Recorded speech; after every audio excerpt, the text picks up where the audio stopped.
Quick primer. September 12, 2019 by Anna von Reitz. In view of the history I have set in front of you via The Unknown Past and The Unknown Past, Part 2, you now know that the municipal person was created to collect war reparations from the municipal United States citizens as payback for them siding with the South in the Civil War.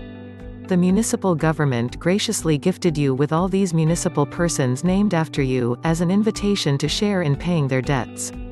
A free will donation obligation, a pledge. Where have you heard that before? The British Territorial Government declared these persons to be outlaws and criminals and further declared all criminals to be slaves. So JOHN MICHAEL DOE is a runaway slave, already convicted of crime, and you are harboring him, aiding and abetting the enemy, until and unless you surrender him to a competent law enforcement authority. As you were never told that any of this was going on in the first place, you were not aware that you were harboring and associating with a criminal, an identity thief, no less.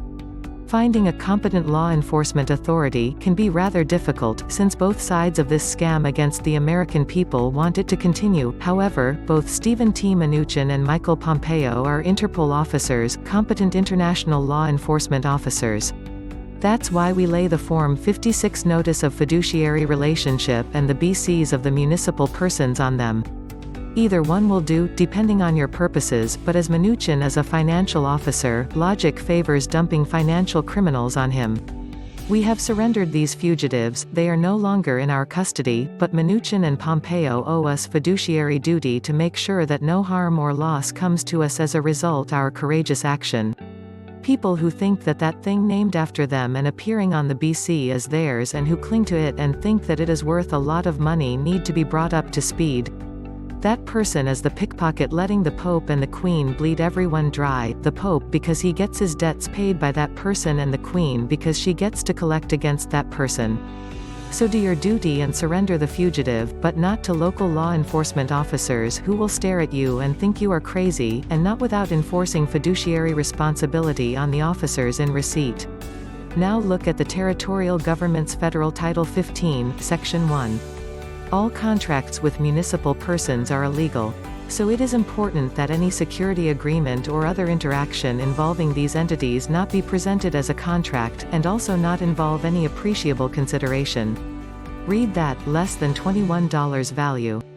The municipal persons are all gifts, like Trojan horses. They were donated to you, so have them donate back everything they took from you, as a gift, and then turn them over to the proper authorities.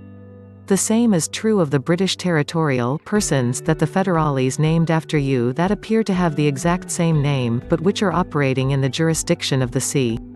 This is why when we re-convey these presumed to be territorial persons back to the land and soil jurisdiction of the state where they were born, we accept and acknowledge them without consideration and declare their homes and permanent domiciles on the land and soil. We dry dock them and change their nationality, the same way you re-flag a ship. The international recording on the land serves the same function as international registration on the sea, with the important difference that upon the recording of the gift, the vessel comes under the law of the land and is owed all the guarantees and protections of the constitutions, and all the land patents and titles accrue to the actual state, not the state of state, and to the lawful person reinstated on the land. As the Queen confirmed, these disregarded entities are unclaimed vessels set free after the bankruptcy of 1933 was settled in 1999. So you owe no consideration for the return of your own vessels as derelict prizes subject to your prior claim under Admiralty law. They are lost property that came back to you after being at sea for many years. Right. The Brits would rather not discuss the fact that they acted as pirates and commandeered your vessels and used and abused them for decades without paying you a penny. Neither the Pope nor the Queen want to admit that you are an innocent American third-party civilian who never had anything to do with their endless wars, their debts, or any of their legal chicanery, either, because that would mean that they committed genocide, piracy, kidnapping, press ganging, and a great many other truly odious crimes against their treaty allies and employers. So put on your best shit-eating grin and accept all the gifts the municipal persons wish to return to you, and all the gifts the sea wants to cast up on your beach. Many of you have been taught that contracts are not valid without consideration, but all contracts with municipal persons are illegal under territorial law, so be sure to style everything merely as agreements and either accept no consideration at all, or negligible under $21 consideration for all the gifts donated back to you under your private security agreements with the municipal persons and territorial persons named after you. When all this started to be unraveled and recognized for what it is, all the Americans were left clueless and virtually unrepresented. Those Americans that did catch on were mostly concerned about dragging their own chestnuts out of the fire and didn't think any further than extracting their own property interests. Only one group, ours, took on the burden of claiming and returning the assets owed to the American states and people. There are plenty of other groups out there, the World Bank, various phony philanthropists, OPPT, Kim Gogwin, foreign governments, all with their hands out ready to receive our assets either for us or for the world at large. The perpetrators plan to buy off all the participating governments, using the profit from bilking us for 150 years and from making false claims of abandonment against our property assets. To get a cut of the American pie, the participants would have to sign over their own national sovereignty to regional government authority. This is the problem for Britain right now with a no-deal Brexit. They got caught in their own bear trap for once, but they have grounds to get out. After all, it's all nothing but fraud, and more fraud.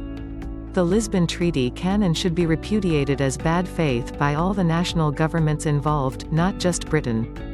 We have persisted and brought the claims full circle, establishing our standing and provenance, step after step after step, so that all the property belonging to the original states of states and the state trusts has been preserved, all of our interests held for us by the British Territorial Government have been preserved, and everything owed to us by the municipal government has been claimed, and returned to the United States.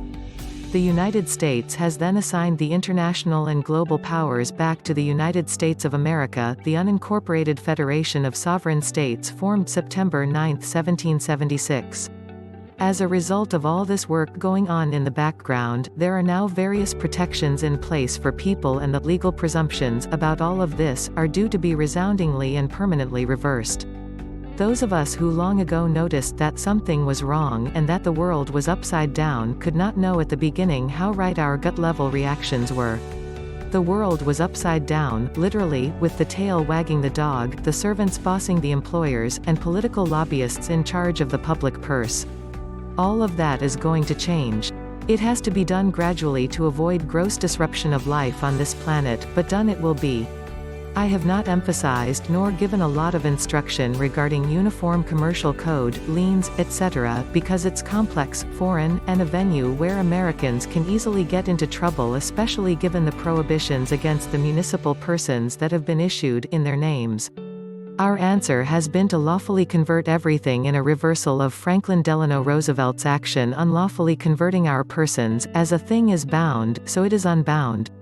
By returning the property of the states and people to the safety of their own natural jurisdictions and restoring the law of the land, by assembling the actual states, and by finishing the reconstruction that has been the excuse for all this fraud, violence, slush funding, and theft, we have laid down a pathway for Americans to safely and peacefully restore their own lawful government. We have also protected their assets, both public and private, from claims of abandonment. It remains for the people of this country to exercise their true sovereignty, reclaim their birthright political status, engage in the process of self-governance, and assist in restoring not just the rule of law but the actual law itself.